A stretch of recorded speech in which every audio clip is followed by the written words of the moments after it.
Hello, everyone. Thank you all so much for joining us. I am so incredibly excited about tonight's event. This is Left Bank Books welcomes young adult novelist Elle, who will discuss her new fantasy novel, Wings of Ebony. Elle will be in conversation with best-selling writer Mikki Kendall. I am so excited about this event. Left Bank Books is St. Louis's oldest independent bookstore. We would like to thank all of our supporters, the supporters of Jay and Mikki, and everyone for their outpouring of love for our bookstore. Left Bank Books offers curbside pickup and delivery to anywhere in the country, anywhere in the world. We are incredibly happy to be able to bring our event series virtual.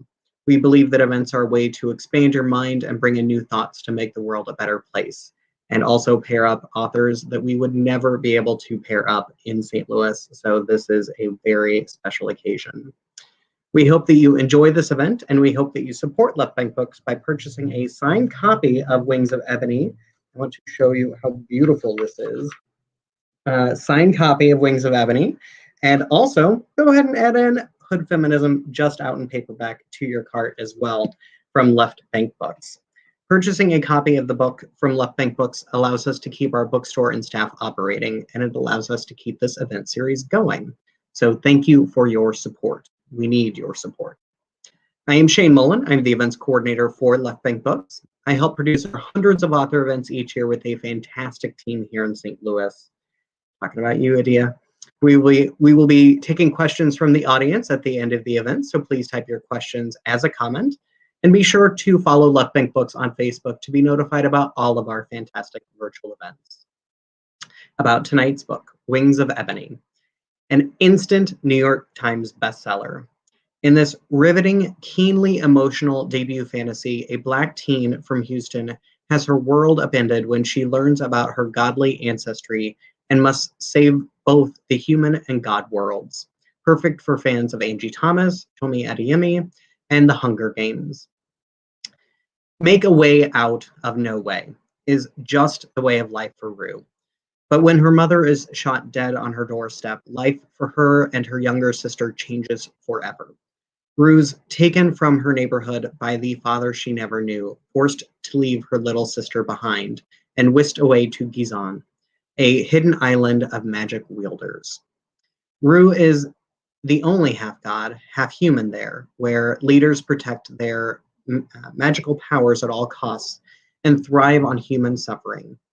Miserable and desperate to see her sister on the anniversary of their mother's death, Rue breaks Gizon's sacred do not leave law and returns to Houston only to discover that Black kids are being forced into crime and violence, and her sister Tasha is in danger of falling sway to the very forces that claimed her mother's life.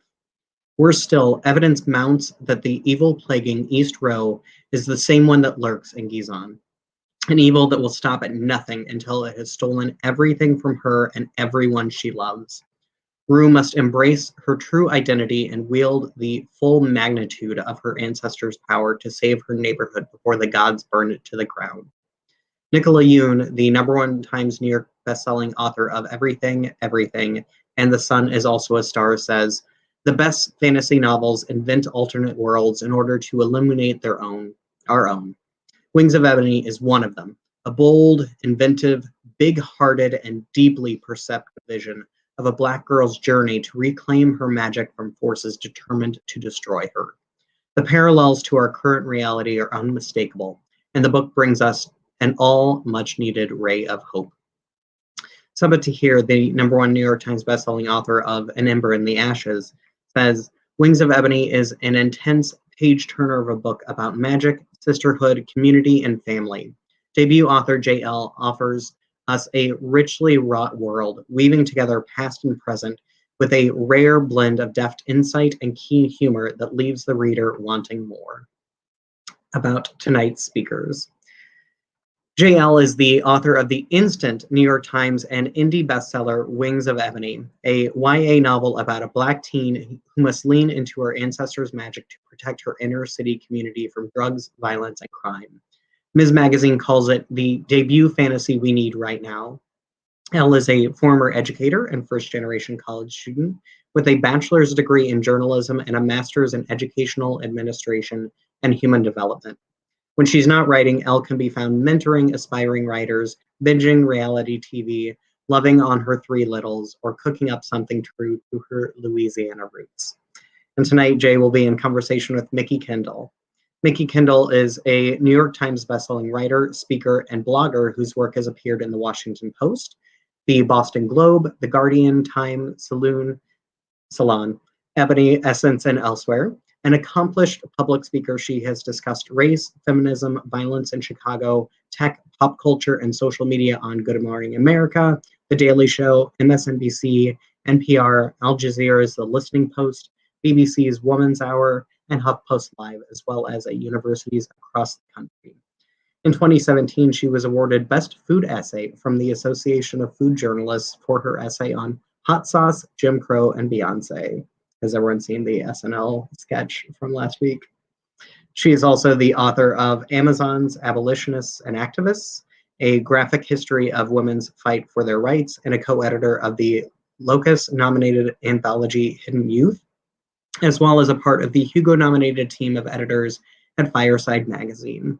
A veteran, she lives in Chicago with her family.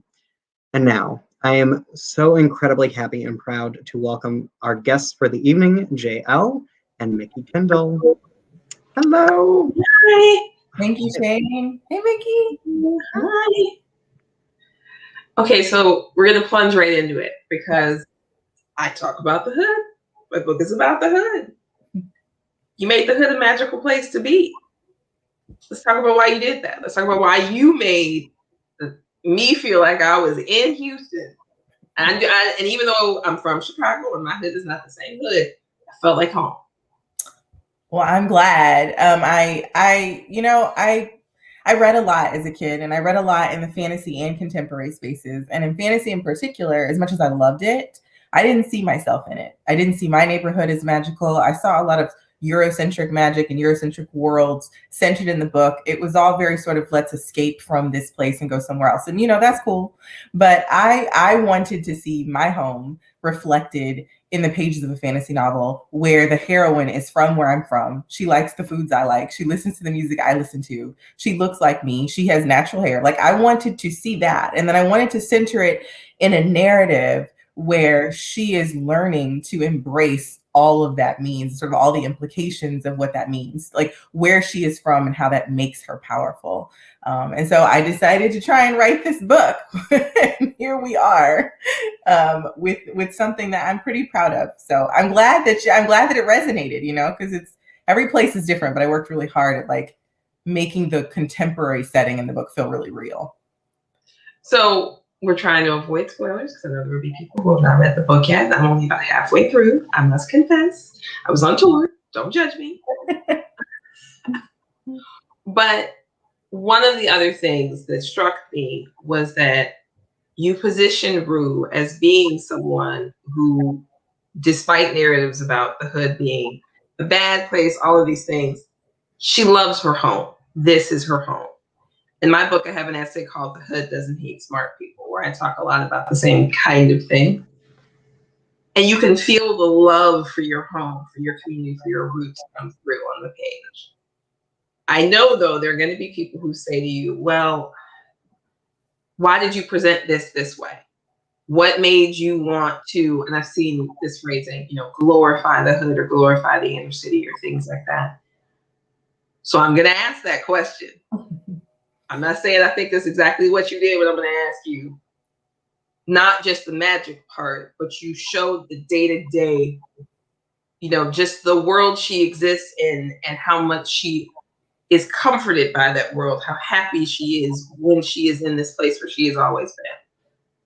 Would you call that glorifying? Would you call that just what it feels like? I call it truth. Like that. I mean, like, I'm from the hood and I say that with pride, and I love that you do too. And I just think that there's this prevailing narrative so often purported that, the hood is this sort of place. And I mean, not really a spoiler. I think you sort of learned this within the early parts of the book, but Rue's goal when the book kicks off is to go back home. She's trying to get back to this community that the world sort of has this stigma about. And that was an intentional choice. I wanted to show that, Rue's, like, who she is as a person. And I mean that in all of its ways. Like, the fact that she's incredibly resourceful, the fact she's really creative, the fact that she's tenacious and stubborn, and like all of these fantastically positive things about her come from her roots and where she's from. One of the things that I say to people all the time is that, like, if you can appreciate my art, you can appreciate the place that equipped me to create this art. It's like, I'm not going to be separated from my home as this person who's like, you know, she's not because I made it. I'm not representative of my hood. It's I made it and I'm representative of my hood because this is who we are. And I think that part of dispelling this prevalent narrative is like putting particularly fictional stories like in young readers' hands that show them this different picture, this accurate picture, and making sure that that works its way into classrooms and on movie screens. And so I think that that's part of dispelling that very prejudiced sort of view of where I'm from. Okay. I mean, I don't disagree. So we haven't had a fight yet. Hold on. What are your favorite pizza toppings? Okay, I don't do pineapple, which, you know, but I like onion, pepperoni, and I have to have extra cheese. The base level just doesn't do it for me. I need extra cheese with a lactate. Okay. We're similar, not the same. For me, it is sausage, peppers, and onions, but I have to have extra sauce. I know that seems like a random aside, but you mentioned food and culture and that community being on the page. So I kind of want to know, right? How do you weave that into this place where it feels like you can smell what Rue smells and hear the beads click clacking in hair and all of that? Like, the sensory part of this is really sort of what sucks you in, right? So how did you get settled into that spot? I know this is a craft question, but y'all, we're gonna talk about craft for a second. How did you get settled into that? I worked really hard at that. So I'm always, you know, I enjoy that when I'm reading a book. And so I worked hard at it to bring it to my pages. So it's good to hear that it's like, you know, people are picking up on that. You know, honestly, like part of this too is like some context. When I was writing this book, I left home at 17 to go to college. It was the first in my family to do that. And I just went to sort of a neighboring city. And then after that, I ended up moving and like leaving Texas and not coming back for 17 years. So when I was writing this book, this is pre-pandemic, this is 2018, there is definitely a layer of me that was desperate to see my family. And just like, I was living on the West Coast at the time. Like, I was in California, actually, I think, when I started writing this book. And so for me, a lot of it was just sort of the nostalgia of home and like really sitting in those, like vividly sitting in those memories and like thinking about the things that I'm going to do when I see my grandparents and thinking about the things that I miss from home and just letting that flow through my fingers. Because I think one of the things that I really love about writing Rue is I was able to write from a place of experience, like personal experience. A lot of the scenes in that book, on the contemporary side, not in the fantasy side, obviously, are from my real life. And it aided me sort of in creating a character that feels incredibly real and fleshed out, because her feelings in a lot of ways are my feelings. And so I was able to, as challenging as it was, I was able to lean into that vulnerability to give the narrative that sort of feeling of realness. And I mean, down to like Miss Leola, who's cooking up oxtails and she's going to give you a slice of pound cake and you're going to leave with styrofoam plates, because that's just like what the hood grandma does. Like, that's who my grandma was / is. And so a lot of it was just me sort of living in my own memories and bringing the sensory details of those memories, like allowing myself to really express that on the page. Okay, so now the other half of that craft question, because this is sort of a girl adventure book, but not, right? When I first heard about it, I was kind of thinking it was going to be Wizard of Oz, Alice in Wonderland, because most of those, the entire story takes place in the other world, right? And obviously that is not what happens here. But how did you build your fantasy world? How did you make it so concrete? And like, I didn't like anybody. Like, I'm mad at people. I have very strong opinions about things. Same. To be honest, a lot of my fantasy world, my priority in book one was Rue's home, because those are the stakes. You know, that's what she's trying to get back to. That's sort of her immediate need. So it was important for me to, if I was going to create a fantasy world, to give it direct relevance to what's happening in the real world. So I tried to make it a metaphorical mirror of the things that Rue's dealing with in the contemporary world. So in the contemporary world, minus spoilers, there are all of these sort of real life heavy things that she's facing. Mm-hmm. But in order to give readers sort of that one step removed experience of facing these sort of tougher issues that can, it can sometimes be emotionally taxing to engage with a narrative that's discussing racism head on. So sometimes when you have that veneer of fantasy, it feels one step removed. And so in the fantasy world, I did a lot of mirroring what's happening in the contemporary world. And so a lot of sort of its inner machinations came from what is happening in East Row, and like, how can I show some sort of mirror to that, slightly tweaked, but some sort of mirror to that in the fantasy world. And then I specifically wanted to, without spoilers, consider the roots of the problems in Rue's real world and anchor them in the fantasy world so that they're inextricably linked. Because there's some metaphorical pieces there about sort of understanding where we come from and how that's empowering and how that curates our sense of identity and like all of the factors and things at play there. So I wanted to deal with a lot. And so I broke it into two worlds. I mean, there's colonization, there's racism, there's privileges, allyship. And so I used the two worlds to sort of create that dichotomy. So you mentioned a word, and we've talked sort of around this about mirrors and windows. And I could not decide, and perhaps you can answer this question, whether I am looking into the window for Rue's world, or Rue is the mirror of this world. Rue's world is a mirror of this world. So which would you say? It might vary by reader, but the way I wrote it is I wrote it for Rue's world to be a mirror of this world. And I think that becomes more apparent in the second half of the narrative. Back to the craft piece, my objective was to hook readers in with Rue's voice and sort of these immediate stakes and sort of this urgency of the moment. And then once I have you all the way hooked and like you're roped into the story and you're turning the pages, then I sort of like zoom out a little bit on the narrative and sort of really show you the depth of the issues that she's facing. And that was also an intentional choice because I wanted to make sure that I had a reader's attention first, and I wanted to like sprinkle some things I wanted to share on them. And so I think in that way, it very much is a mirror. I think it is in many ways a mirror, maybe not only a mirror, but it is in many ways a mirror. Okay. See, I felt like it was both, but I couldn't figure out. So this is a weird Alice Through the Looking Glass reference, right? But go with me here. It felt like seeing both the mirror image and also sort of peeking into the internal world of a girl in the hood that was not me 30 years ago, or, not necessarily you, but was more current. So I was sort of, now how do I feel about this? Because there's some things, like if there's a point early on where she talks about carrying a toothbrush to keep her shoes white, right? But then some of the slang and some of the language is clearly more recent for obvious reasons, right? Yeah.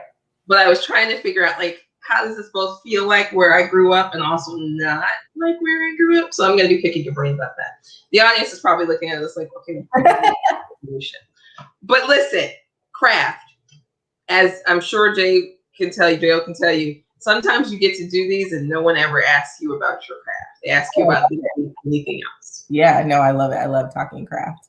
And I personally appreciate the craft in Wings of Ebony more now that it's come out and I'm sort of I'm past the sort of like experience of trying to sell my first book, trying to get a book deal, trying to debut that book. Like, I feel like I've finally been able to sort of sit in that and like really look at it just from a craft perspective and really sort of take note of some of the pieces that I really love. Because I don't think that I took the time to appreciate those things in the moment. Oh, I think you're supposed to hate your book while you're writing it and trying to well. Doing great. Right? Like, you're supposed to be like, this is wrong and that's wrong and can I change this thing? And I don't know. I feel like there's a panic step that happens, right? Now, I'm going to say this. I feel like the panic step, the more panicky you are, the more likely you are to make New York Times bestseller list. I'm just judging off our mutual experience. How many times did you yell at your book? Tell the truth. I mean, you know, I still yell at it. No, I don't anymore. Often. It's like I saw an analogy once that a friend of mine posted on social media. You know, when you look at like sort of embroidery or like crochet work, and like on the front it's this beautiful picture, and then on the back it's like this messy, you know, thread. Like that's like what our book looks like to us, is that reverse side, but the world sees this side. So I try to remember that. Yeah, I described it once as now you go from the place where you know how the sausage gets made to being the person that makes the sausage and can think of 7 ways you would change the recipe, but the sausage is already cooked. So you can't. I love that. I'm totally stealing it. I'm totally stealing it. That is such the analogy, because you can appreciate the sausage, but you also can appreciate the fact that you could have done it differently. So yeah. So now, completely random question. Are you a first draft perfectionist? Are you a person who edits as you write? Or are you a person who edits after? So I do a little bit of both. I'm very dyslexic, so I have to like do some editing when I draft. Like if I were just to like vomit something and send it off, like I don't even know if it would be like very legible. So I have to like read through and tweak as I go. But I just sort of like, I reject this idea of like perfectionism. Like I just can't, like, no, that's stressful. So like, I just look, this is my best today. That's what I go for. I do work. Can I cuss? I do work my ass off. I'm so used to doing school visits and I'm like, wait, do I cuss now? Do I not cuss now? We're all grown-ups. We're all adults here. Not grown-ups. Well, you'll be all right. Well, I know, but seriously, I do work my ass off. So I'm trying not to be complacent with it by any means. You know, I'm pulling long days and all of that kind of stuff. But I definitely sort of get to a place where I'm like, okay, I am at a place where this is the best I can get it. And like, I need space from it. So no, my first draft needs to just exist is sort of my mantra. Like it needs to be a thing so that because revising is my favorite over drafting. It's so much more magical for me, I think. Yeah. See, for me, and I know this is not about me, but we're going to talk about me for a second. I get angry around the 3rd round of revisions. I can't explain it. I know that they are necessary, but now I am mad at the book like it is a particularly stubborn toddler that just won't go to bed. And now we've been up for 2 days, right? Like I'm just angry at this book. And then like around the 5th or 6th go round, I might be a person who revises a lot while complaining about it. Then it starts to be like the well-behaved kid and maybe we'll like it. But there's like a middle point where I'm just like, none of the words work. I don't know why I use the words. Somebody come take this away. That is usually when my spouse is like, go to bed. Yes. Yes.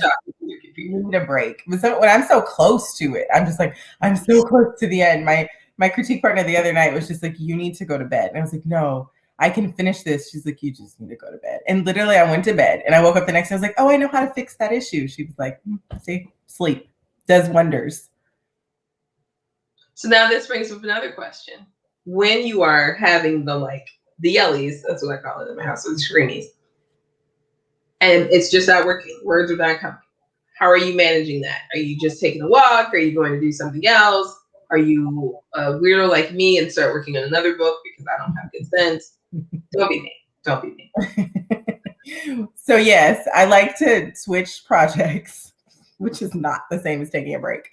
To be honest, like I'll play The Sims, which is one of my favorite video games. I have been dedicated to that game since high school, which was a long, long time ago.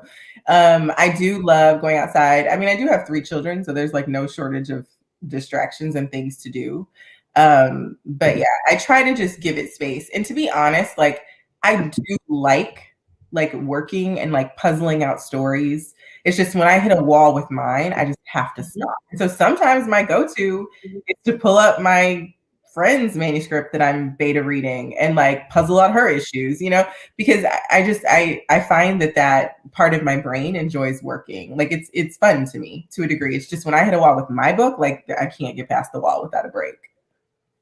Yeah. One of my tricks is I use an Oculus I'm one of those irritatingly virtual reality gamer people now. I used to be, but I am now.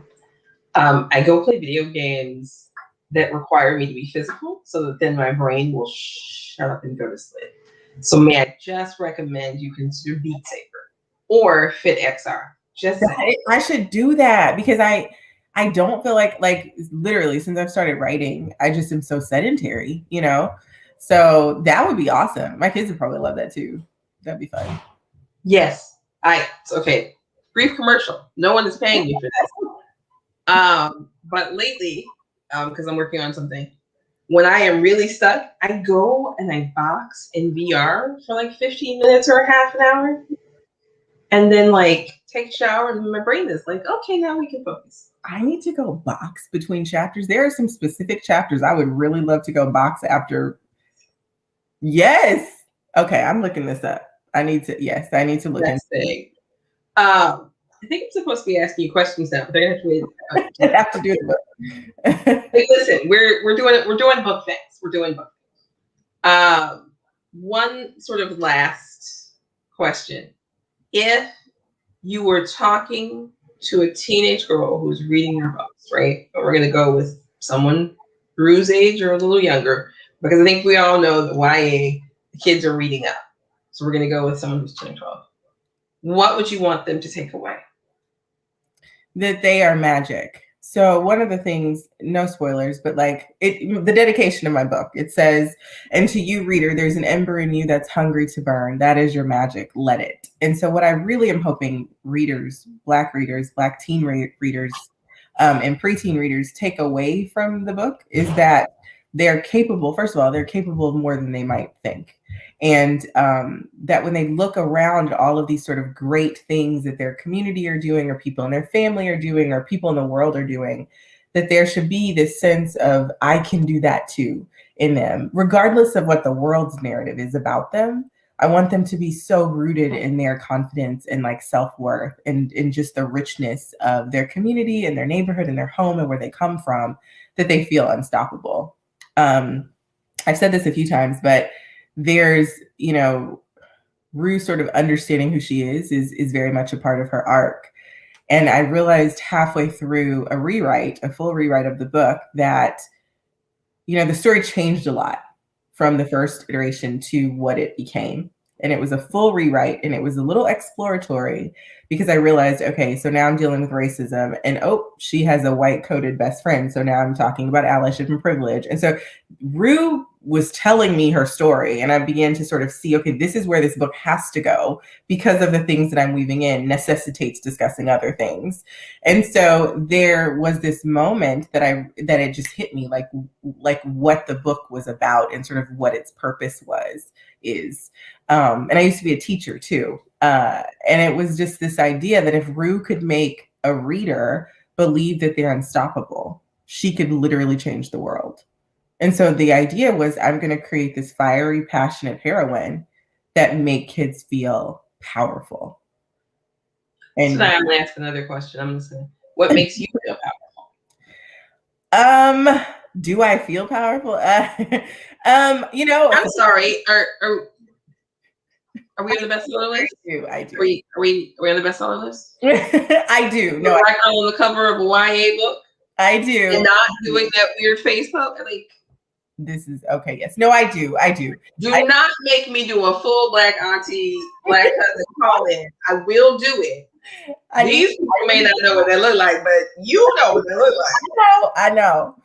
No. I would say what makes me feel powerful, interestingly, at least right now, I'm sure this changes, is truly the ability to lean into what I feel like is something that I'm very good at, which is writing and telling stories and reaching kids in particular, talking to them, school visits, all of the things, and being able to do that in an unapologetic way. I didn't feel like I had to come into the game and whitewash Rue's voice. I felt like I was able to come in and just create a character who wanted to tell her story, to make my book blackety black and not apologize for it, to not write the book for white readers and write a book for me in my community. And like, I have not seen that done a lot, particularly in YA fantasy fiction. And that just feels like a very powerful place to be, truly. And like, I'm just grateful to be able to write in this space. And I plan to continue. Like, I have a middle grade book coming out that's also centers inner city kids, inner city Black kids in particular. And I feel like this is just there. I think there's just such power in being able to put books in this space, because it's a space that I feel like hood magic, like what? And it's like, yes, hood magic. That's what's up. So I think that's what makes me feel powerful. So one of my pet peeves with urban fantasy is that usually there's not very much urban in that fantasy. And so full disclosure, I was not necessarily gung-ho to add another thing to my schedule at the end of tour. And a couple people were like, no, this one is worth it. It will actually have urban in the urban fantasy. No, my pet peeve. Love that. And I was like, okay, but is it going to be, because I have a thing where I really hate where it's like the Black best friend who we get for like 40 pages and they have no world, and then they sort of drift off into the night and then reappear, usually to be sacrificed. I'm just saying, it's a huge pet peeve. So when you were putting the urban in this urban fantasy and getting ready to sell it, and I promise we will get to your questions and stuff because they're starting to pile up. I know, I see you, but I have questions to do. What was the early reception when people realized that you meant to keep the hood in this fantasy, that you meant to stay urban where there were actually people of color involved? Yeah, I mean, one of the fortunate things is that I worked with a Black editor on this project. And that was really, editors are your advocates in-house. And she runs her own imprint as Simon & Schuster. So I had a lot of access because of that. And that was a big deal, because I did feel like my editor knew what I was trying to accomplish. And she got my story, on a personal level. And she was really able to be that buffer in case there were, people looking at her like, well, are we sure we want to do this? And you get some sideways comments or suggestions from the copy editor, which is not my editor, just to clarify. It's just someone else that's hired. And you get some of those things and you just step them and you keep on going because it was important. And, also down to the cover, like her being in a hoodie was really important to me as well. Because of the symbolism there and just the way, that our community is just brutalized and talked about and just demoralized in the media so often, because of the things that they wear, because of the way that they speak, because of all of these things that are absolutely fine and beautiful and right. I wanted to create a book that centered those things as perfectly fine, to just to have that sort of validating sense that, okay, look, this is me in a book, like not existing to die for a white heroine, not existing as comic relief to the main character. No, like the book is about me. It's about me, because that, like, I'm that bitch. Like, that's Rue. And the reason I asked that question is because I know that when it comes to marketing and other things, sometimes the pushback that didn't show up before, we have some interesting conversations and meetings when we get to that point. We had a hard time getting the cover revealed. And I won't say a lot on that, obviously, because I'm gonna keep it positive, but there was definitely some pushback to some of the outlets we approached to reveal the cover. And of course, it's not like they say why, but so we love the cover, and Publishers Weekly revealed the cover in a beautiful way. So it worked out wonderfully well. Yeah, I asked because my other book, Amazon's Abolitionists and Activists, we had some conversations around that cover, some suggestions, shall we say, and then I sent some very probably less than diplomatic emails that conveyed what we weren't going to do. So I was just curious if we had to have the likes of what we're not going to do is this, and what we are going to do is that. Okay, thanks. Right? Like, you got to keep it cute. Yeah. No, my editor was a great buffer in that space. And I mean, not all my books aren't with Black editors. I have two other editors who are white, and they're phenomenal. In fact, I had a meeting with one today about my middle grade book. And they have been so incredibly just thoughtful about, down to like making sure that the cover artist is a Black creator. So, you know, I guess it's hit and miss in publishing, but I've been very, very fortunate. Okay, so we have to do some questions. And one is a question I was going to ask you anyway. So Elizabeth McDonald Zoyer, I hope I said your name right. I'm sorry if I didn't. How did your relationship with reading impact your development as a writer? So I loved reading. Reading was just, I devoured books. Even as a kid, you know, in school, we would get these optional summer reading lists. So you'd have like the few that you're supposed to read to prep for next year. And then you have all these other recommended. My mom and I would read every single one together. So I always loved books. But there was a switch that had to happen for me when I was an adult, where I realized, okay, wait, I could write books? Because, you know, when you see all of these books that don't have you in them, or your community, or anything that's familiar to you in them, I do think it creates this sort of subliminal assumption in kids' minds that, wait a minute, can I do this? And I think the inverse of that is true. When you give a kid a book that does represent them and reflect them, it does something to sort of the psyche of a child, to sort of see, oh, wow, this is someone like me. This is a character who lives in a place where I live. I could be an author, perhaps I could write stories like this. So I think that in a lot of ways, reading and not finding myself paved the way to me wanting to create books like this. So Elizabeth had said this was a question for both of us, so I'm also going to add this in. I loved reading. My nickname was Books. I have a book tattoo. Wait, okay, there you go. Now you can see it. And if I were to flip my arm around the other way, and I'm not going to like do a whole thing, but the reason there are stars coming out of that book is because books made my dreams come true. They're also for every time I made somebody mad with something, but that's a petty part of me. I'm team petty, five petty. But the other thing is that for me, I started writing in third grade-ish. Actually, I wrote before that. I just would not have called it writing. I liked making up little stories. What I thought, though, was that you could write. I did think I could write. I didn't think you could make a living writing. Mm-hmm. I thought it was like a hobby thing on the side. I grew up on one of those get a good government job families. And so I think for me, I read everything, right? My nickname was Books because I always had, like, I had a bag book. I had a desk book. There was a book, like, before bed. Like, there were different books. It was a lot to live with me for a while. Now, what you can't see, you see that nice, polite little, like, carefully curated library situation back there. Yeah, the rest of my books are behind that door. I'm laughing because this is my 11-year-old. Like, the child is always reading. It's like midnight. You have to go to sleep tomorrow. No, you don't. No, you don't. I'm going to tell you right now. I'm team stay up too late reading a book that you're probably not supposed to be reading, which will add me one more question.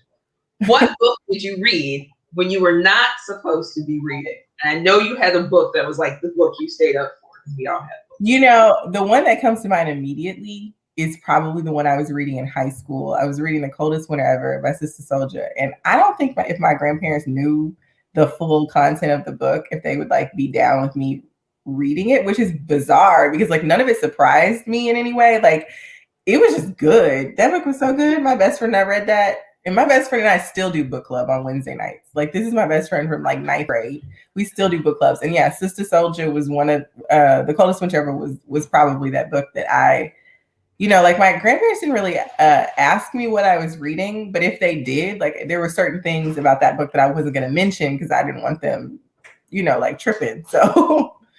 Oh, you waited until 9th grade. I was. First of all, I have a host of books I wasn't supposed to be reading because I was in like 5th grade. I was like 5th or 6th grade, and we were like the V.C. Andrews sort of pass around, right? I read that. Mm-hmm. Yes. So there was V.C. Andrews. Color Purple as a book is very different from Color Purple as a movie. We'll put it that way. I love it, but very different. I had worked my way through a pretty substantial part of Stephen King's work and a bunch of other Toni Morrison. Like, I had Terry McMillan. Waiting to Exhale was a book that fortunately came out later, but I'm pretty sure that even right now, if my grandmother could come back, she'd be like.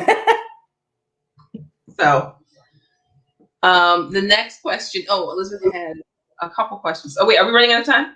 No, I was coming in because I was gonna ask the questions from the audience to both of you. Okay. So I think cool. Rebecca or Rec Talk is asking, why do you write? First off, wait, before I ask an audience question, I want to say just how incredible this conversation has been and how much I've enjoyed being here in the background for this conversation. Like, thank you both so much for this incredible evening that has been something I've been waiting for forever. I want to ask you, I want to go back a little bit, Jay, and ask you about the cover reveal. And I watched the video of you like unboxing your book for the first time and like crying. And it was like, I was already in love with you before that. But at that moment, I was like, I want all of the success in the world to go to you. And I was so excited to see this incredibly beautiful cover. So I wanted to know like more about the cover, more about like who designed it and how excited you are for the cover for the sequel. It's so pretty. Like even the bookmark. I see bookmarks, huh? Yeah, isn't that pretty? Man, jump through hoops for those bookmarks. Yeah. Taj Francis, TAJ Francis, FRANCIS on Instagram is dope. Like utterly brilliant, artistic genius. Taj did the cover for this one and the cover for the sequel, which I have seen, and it is fire. So be ready. So yeah, no, it was, I didn't know what it was going to be like opening my book for the first time. The writing community, I learned to like write books on Twitter. So to some degree, like I wanted to share that moment with my community. So I was like, let me just turn on this record button and see what happens. I did not expect it to hit that hard. Like I've seen people unbox their books before. I'm a Cancer, I cry easy. Okay. But I was not prepared for that. But thank you. Like that, yeah, it's special. It'll be interesting to see like if that goes away. Like, does that wear off, Mikki? Like after you like each book? So what happens is that you have, how can I put this? It's surreal, right? So you get to a point where seeing it in different places blows your mind, right? So like I was in Target this last month, and like there's nothing stranger currently in my world than like walking through Target on the way to where I always go to get like, I have a Funko Pops addiction. I know that's like a shock if you look behind me. And where the book aisle is right near where you have to, so like that's been jarring for a while. But the other really weird part, and you're still really early, is going to be when people start posting the like, I bought this and gave it to my, and insert niece, daughter, friend, whatever. When you have like the multi-generational conversation happening, that's going to be, I think, really great. It's still early, so you're probably like, yeah, but this whole last year for me has been a constant like, oh, I can feel, I'm a Scorpio, so we don't have emotions. But it has definitely been a learning of like, oh, and the person who sees me be upset is my spouse, and he always comes, it's like, are we okay, this is that. Oh, this is that again. It's the book thing. Okay. Because sometimes you're just going to be like this. Like you're just going to stand there, or at least this is what Scorpios do when we want to cry. We're not going to cry. Because again, we don't cry. Wait, I'm a Cancer too, Jay. When's your birthday? July 18th. No. Yes! No! Yes! We have the same birthday? We do! That's so amazing. Oh, so sweet. I knew, like, when the first time we talked on the phone, like, I knew that I loved you, and like, hi, friend, happy birthday. That's so funny. Who is a Cancer too, by the way? Wait, who is? Rue, the main character. Yep. Oh, okay. All right, to the audience questions, because I can go on and on. But Rec Talk is asking, why do you write YA, and what do you like most about it? So I think, and this is gonna sound like some like Miss America speech, but like it's just honest, okay? Like kids are up to the plate next. They're getting this world from us. We're shaping it or messing it up, depending on who we're talking about. And kids are up to the plate next. And so for me, writing is my activism. I call it my raised fist. So this is me pouring into the hearts and minds of the people who are going to change this world, run the country, fight system, overcome. I'm just going to go ahead and throw that out there because I want to believe overcome racism and prejudice and all of these things. And so for me, it's investing in sort of the future. And there's something about a kid's mind that is just so beautifully optimistic. My 6-year-old, like yesterday we were talking about it, she was like, are you sure unicorns are not real? Because I'm pretty sure there's this magical forest in this book I read. And I'm just like, you know what? They might be, honey. They might be real. Let's just go with that. And I just think that ability to imagine and dream what feels impossible is so incredibly important for kids. And that's specifically why I write fantasy, because I want to, and I do contemporary fantasy, and I always deal with tougher issues in my books intentionally. But again, I like that veneer of fantasy to give them, to sort of inspire them to engage with it in a way that's sort of I am capable, I am powerful to overcome this, to combat this, to not let this define me, et cetera, et cetera. So for me, it's my activism and my investment in the future. I just want to point out that unicorns are real. Because if you can believe in dragons, and you can believe in unicorns, and both are real. Thank you. That's all I just wanted to say. Well, I'm gonna tell her you said it was real, so it's done. It's done now. It's a fact. Mikki, have you ever considered writing YA or fantasy? Or I do write fantasy. I actually have published. I've never published books. I've just published short stories, and I have a middle grade and a YA that are part of why I will soon stop doing a lot of public stuff, because I would like to finish my next nonfiction, but also I'd like to finish some fiction. But I actually have this unicorn story that your daughter might be too young to read, because my unicorns are I write a little dark YA fantasy. My fantasy's a little dark. But no, I guess I should probably put this back in my bio. I made the Best American shortlist a few years ago with a story set. It's called If God Is Watching, in Revelator magazine, set during the 1919 race riot in Chicago. I want to look this up. And there's a magical girl in that one too. So, and I also, of course, I write comics.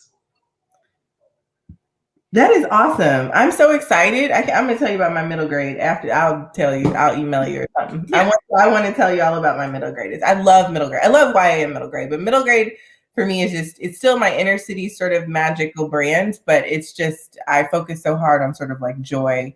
There's still some, commentary in there, but it's just so joyful and fun. So I'm very excited about my first middle grade. It comes out next year.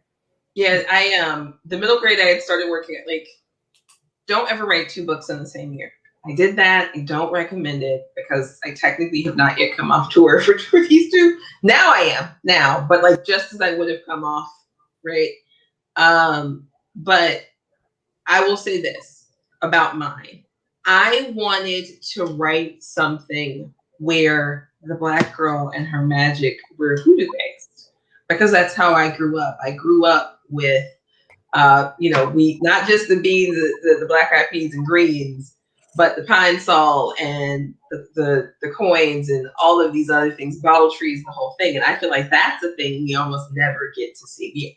We sometimes get a little voodoo. We get a lot of pagan-y, vampire. We don't get hoodoo. And I really wanted to take us to that place. I need this. I need this like yesterday. Well, I feel like we are in a really special place for YA fiction. Like YA fiction and even middle grade fiction has been breaking down barriers recently, and people have been trying to do it for years and years and years, and much respect to everyone that has been doing it for so long.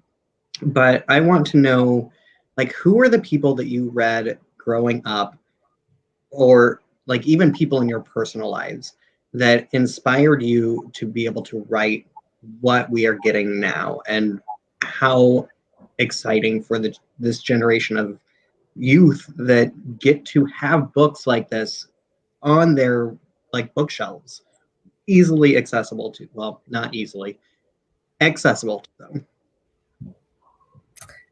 Let's see. I can go first. So Toni Morrison for sure. Octavia Butler. I'm trying to think, because recent authors come to mind so much more because I'm constantly like talking to, for example, Angie Thomas and The Hate You Give was the first time that I'd seen the hood on the page, like really at all from a main character. And it was just like, whoa, like we doing this now. Okay. You know, that book was meaningful to me in a lot of ways.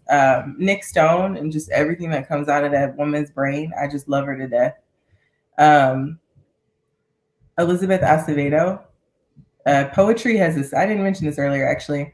Poetry is something I did actually write when I was younger. I wrote a lot of poetry just in my own little diary.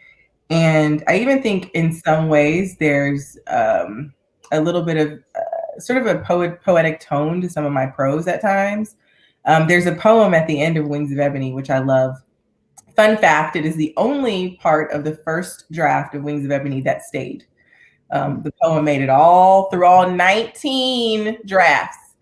So that poem is really special. But yeah, so Elizabeth Acevedo, I love poetry. Jacqueline Woodson is another one that I absolutely adore. And then there are several others, but there are some, in particular, some authors whose books haven't yet to come out. And I'm really excited to see what they're going to do in the literary world because they're just really powerful books. Jessica Lewis has a book coming out in August called Bad Witch Burning, and she writes very much in a similar space that I do. So very contemporary fantasy, very grounded contemporary. Hers has light horror elements, and it's just incredibly perceptive and deep and powerful. And so I'm excited to be able to just like have all of these books because to be truthful, like my writing friends, my author friends, you know, writers from way back, but then also like the people that I'm swapping chapters with now are constantly an inspiration to me to keep going and to, you know, just to keep working towards sort of this activism that is our cause to diversify shelves for kids. Have you ever gotten to meet Jacqueline Woodson? No. Oh my gosh, I would love that. One time. It was so like, oh, so amazing. Like, yeah. Red at the Bone, that book healed a part of me that I did not know was fractured. It was very powerful. So many books, so many authors. I'm just inspired by Black women in general. Just like our general badassness is like we are, it's amazing, like really amazing. What about you, Mikki? So for me, it would be Gwendolyn Brooks, who I did get to meet when I was a kid. And you can credit Gwendolyn Brooks with me being here because I turned in a short story in a poetry contest, lost the contest, but we still sat down and talked. We came to class. My class turned in a lot of stuff. I think she was just like, what is happening in this neighborhood? But Alice Walker, and I know there are reasons, but also Color Purple was a foundational book for me. And so we're going to look at that.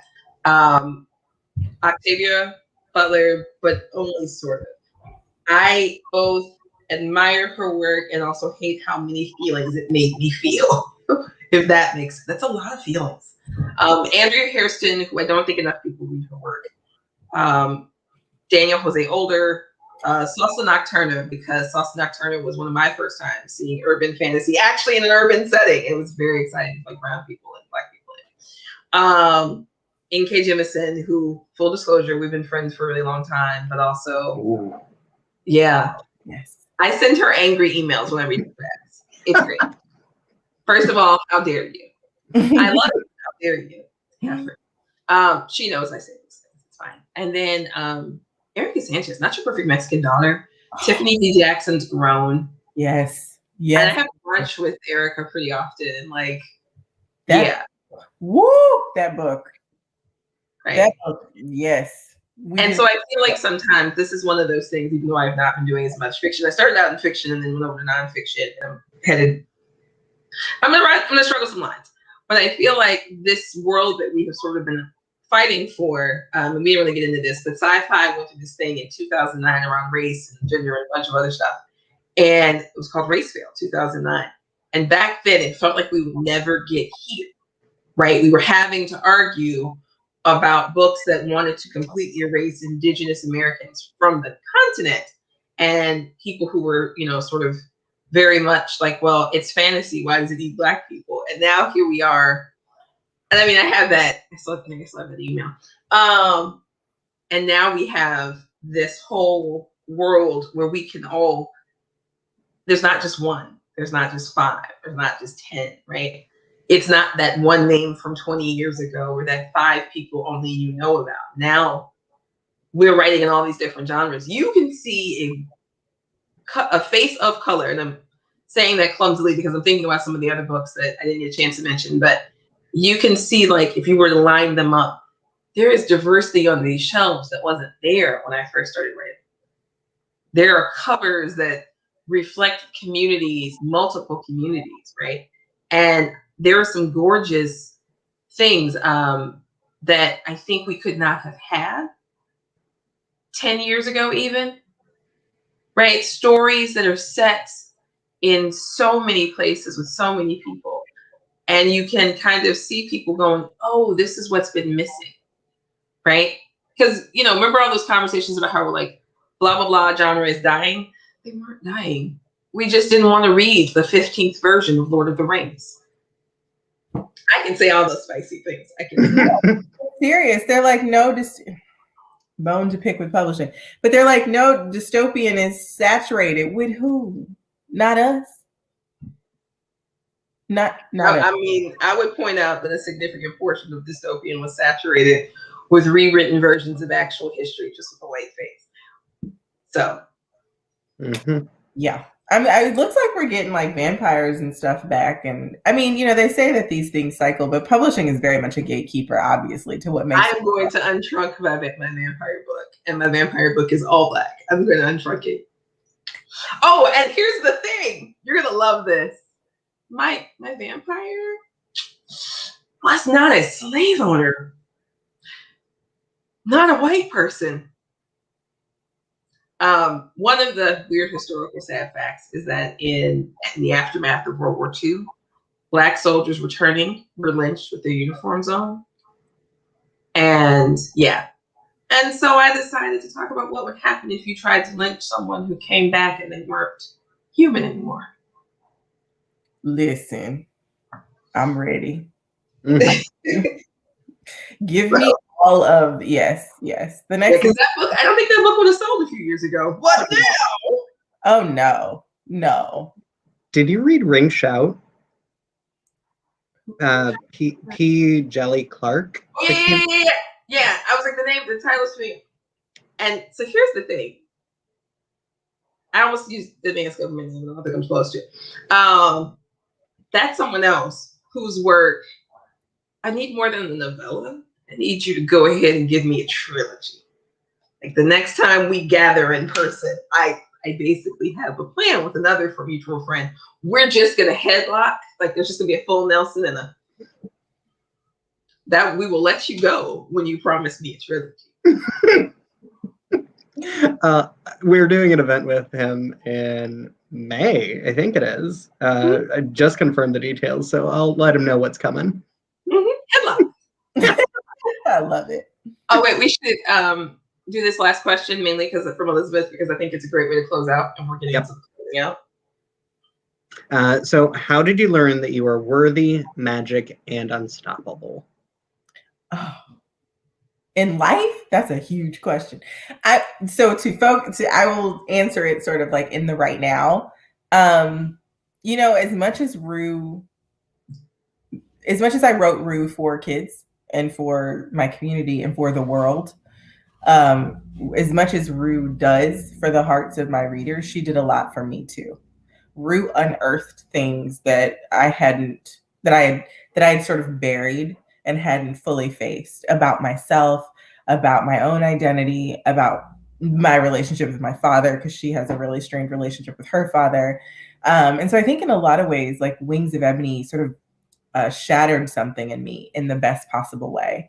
It gave me the courage to face a lot of things that I think that I wasn't, I was choosing not to, just for my own, honestly, probably just like not wanting to deal with it, you know? And so I think that when I finished the book, and I don't want to spoil the end, but I love the end, particularly the very last chapter is incredibly cathartic. To write it was.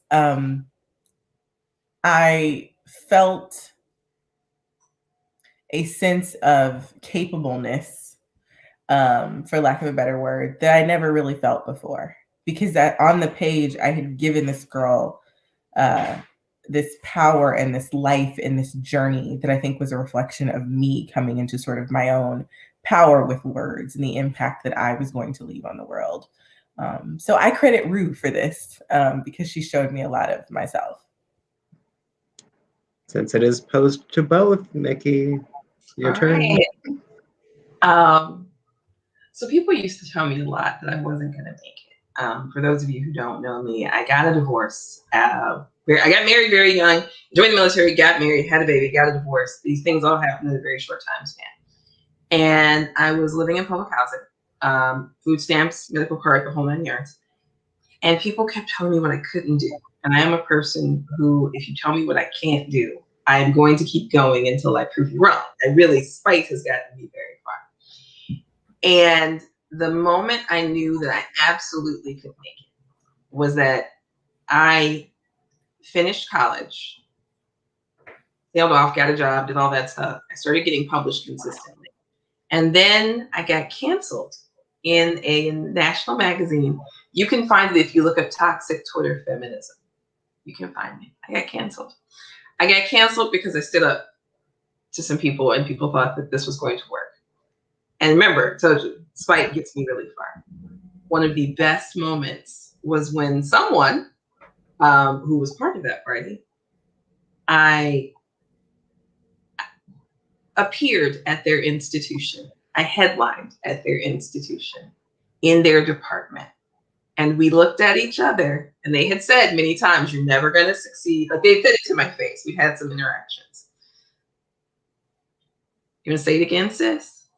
I know how petty that sounds, but I realized in that moment, it didn't matter what people said I could or couldn't do. It didn't matter what anyone thought because people had been telling me all these years what I wasn't going to be able to do.